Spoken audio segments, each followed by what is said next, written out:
long before the modern world. Before skyscrapers, before engines, before electricity, there was a civilization rising from the desert.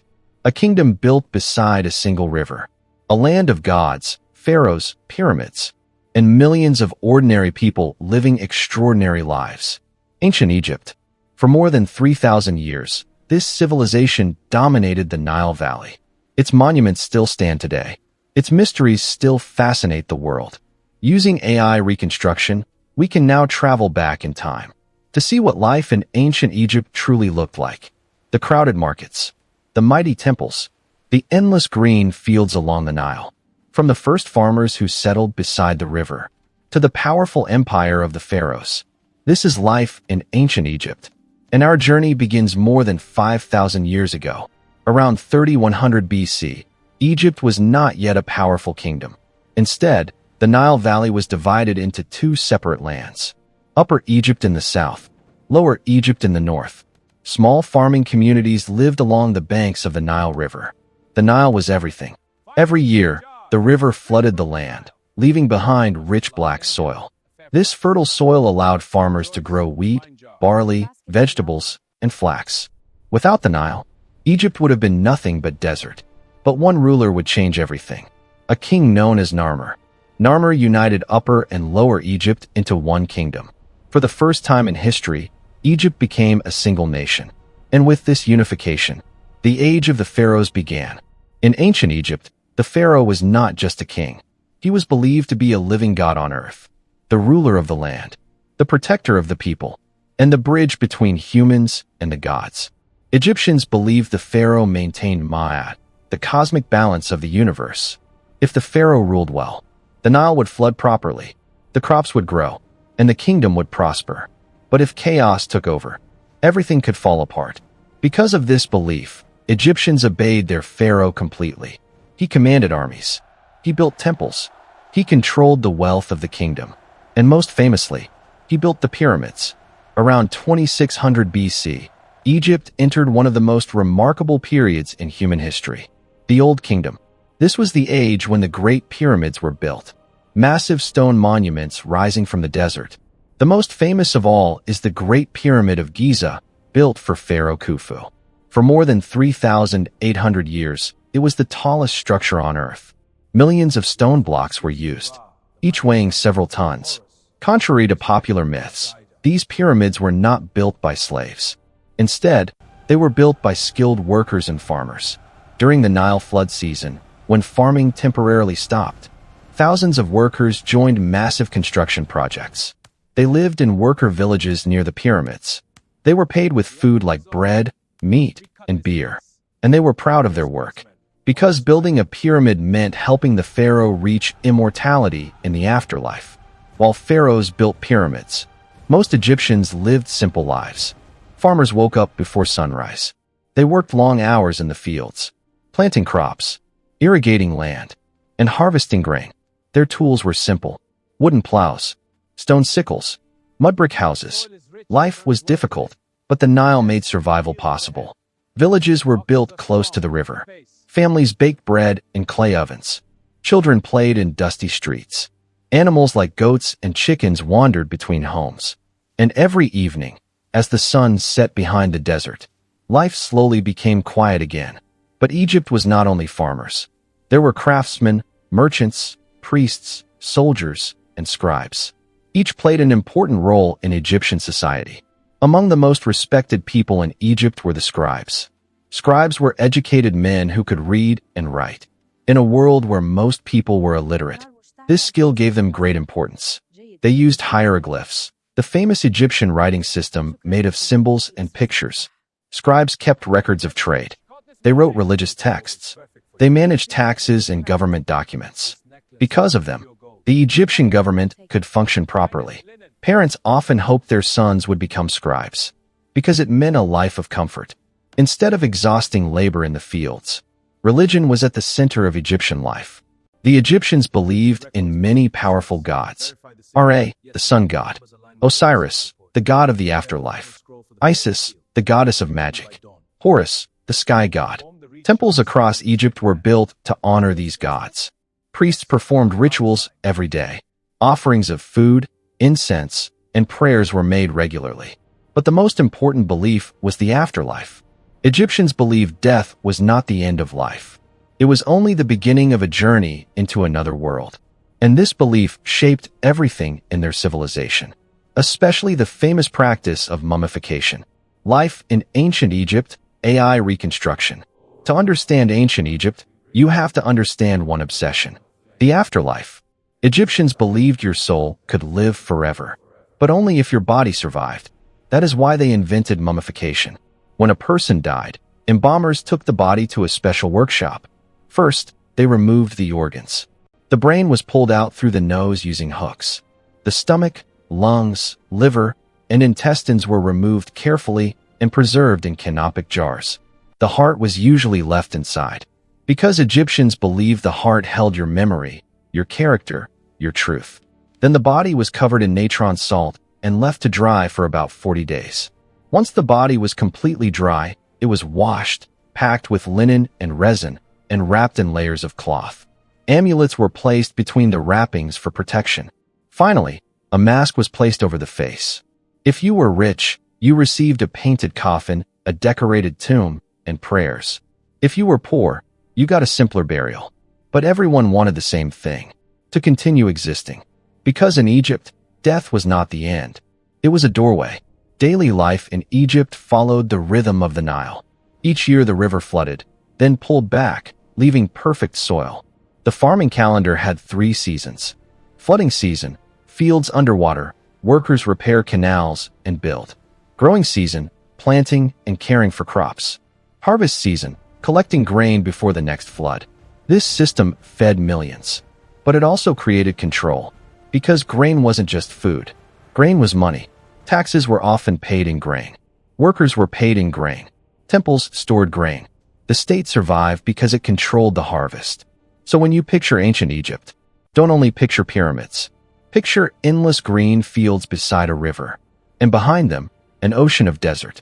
Egypt was not only villages. There were busy cities filled with workers, merchants, priests, and soldiers. Markets were loud and alive. You could smell baked bread, fish, onions, garlic, and dates. People sold pottery, baskets, linen clothing, jewelry, tools, and perfumes. Merchants argued over prices. Donkeys carried goods through narrow streets. Children ran between adults. Craftsmen worked in open-air workshops. If you were a skilled worker, you could earn respect. Carpenters built furniture. Potters shaped jars for food storage. Goldsmiths created rings and amulets. And painters covered tomb walls with scenes of daily life. So the dead could live forever in art.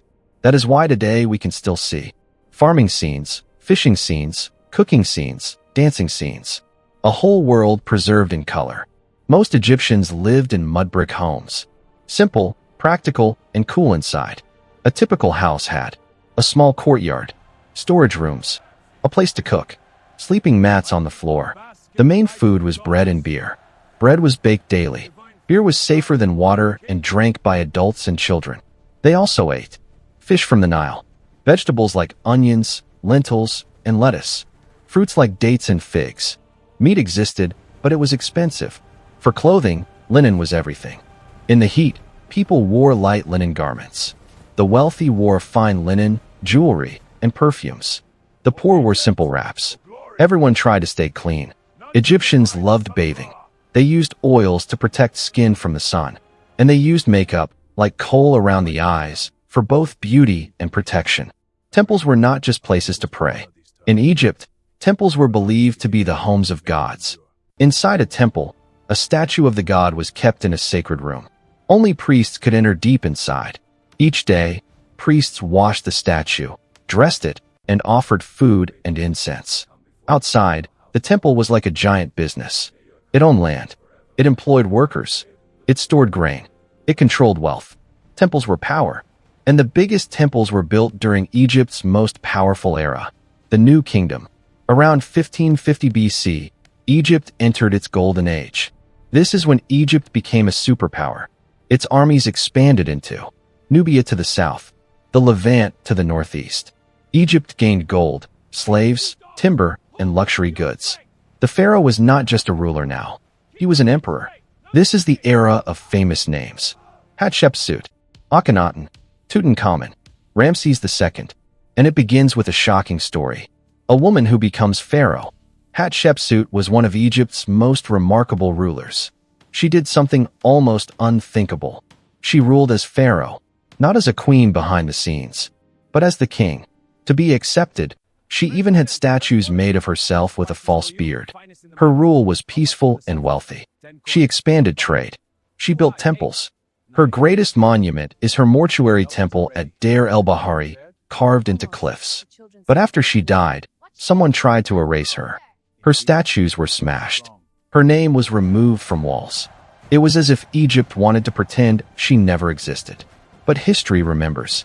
Later, a pharaoh named Akhenaten tried to change Egypt completely. He rejected many gods and focused worship on one godlike power, Aten, the sun disk. He moved the capital to a new city called Akhenaten, modern Amarna. Art style changed too.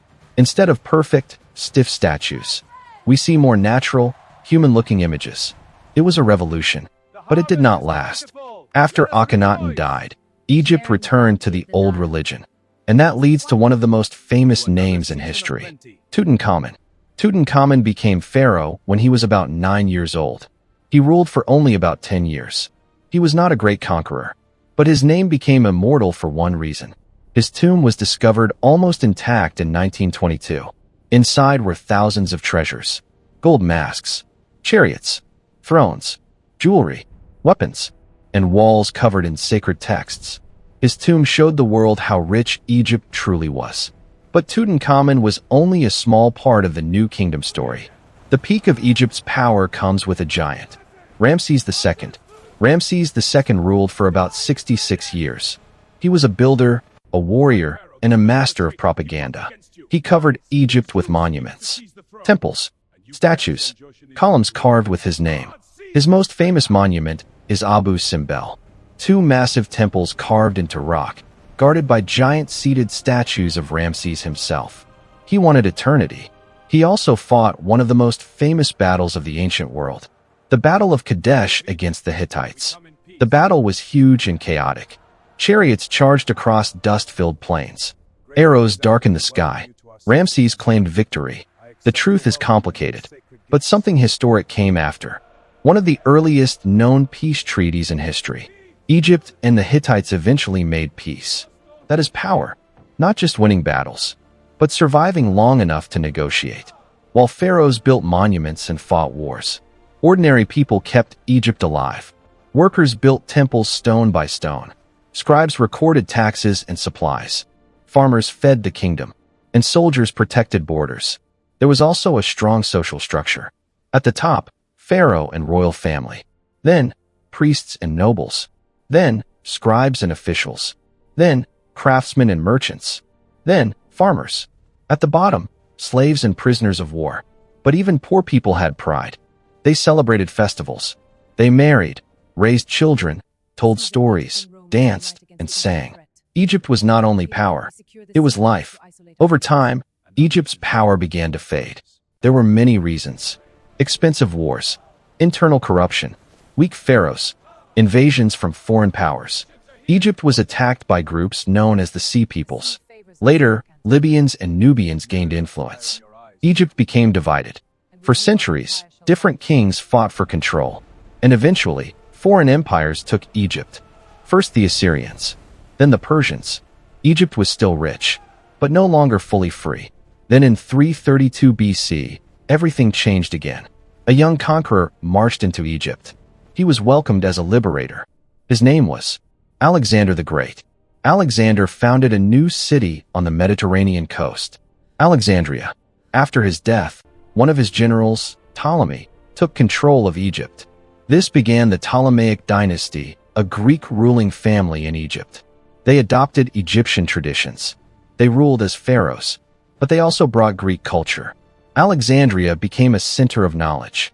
It had the famous Library of Alexandria, scholars studying math, astronomy, medicine, ships bringing goods from across the world.